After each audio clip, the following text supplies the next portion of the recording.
এর বিভিন্ন ঘোষণা এই ট্রাম্প দিয়েছে।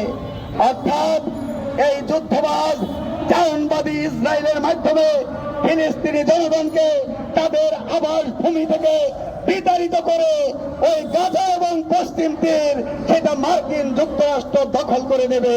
সেখানে সুরম্য বিলাসবহুল রিসোর্ট তৈরি করবে, সেখানে পর্যটন কেন্দ্র তৈরি করবে, আর সেখানে বসে বসে মধ্যপ্রাচ্যের তেল সম্পদ দখল করবে, লুণ্ঠন করবে এবং মধ্যপ্রাচ্যের উপর নিয়ন্ত্রণ প্রতিষ্ঠা করবে, সারা দুনিয়ার উপরে তার কর্তৃত্ব প্রতিষ্ঠা করবে। সংগ্রামী বন্ধুগণ, আমরা লক্ষ্য করলাম এই ইসরায়েলি গণহত্যার বিরুদ্ধে সারা দুনিয়ায় প্রতিবাদ হচ্ছে। ইতিপূর্বে মার্কিন যুক্তরাষ্ট্র সহ সেখানে 50টির অধিক বিশ্ববিদ্যালয়ে প্রতিবাদ হয়েছিল। আমরা দেখলাম গতকালকে গাজাবাসীর আহ্বানে, পিএলএফপির আহ্বানে সেখানে সারা দুনিয়ায় সেখানে স্কুল কলেজ কাজ বন্ধ করে গাজায় গণহত্যা বন্ধের জন্য ডাক দেওয়া হয়েছিল গাজাবাসীর পক্ষ থেকে।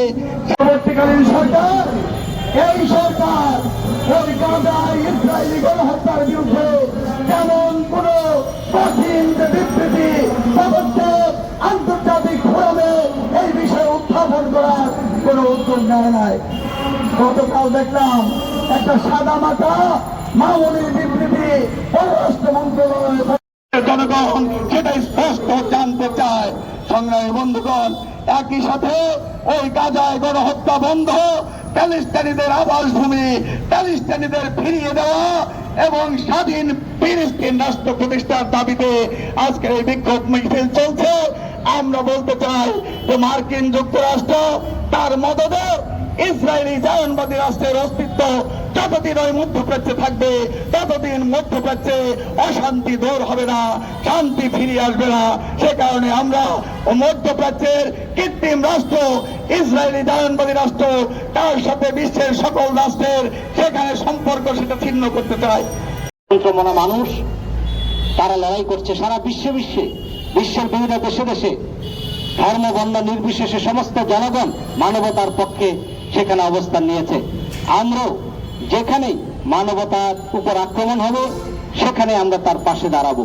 বাসদের পক্ষ থেকে আমাদের এই লড়াই চলছে, আমরা এই ফিলিস্তিনি জনগণের পাশে আছি।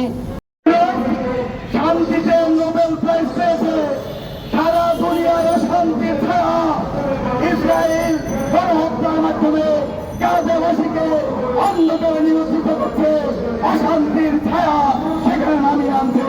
শান্তিতে নোবেল প্রাইজ প্রাপ্ত অধ্যাপক ইউনুস এই ব্যাপারে তোর শব্দ করে নাই।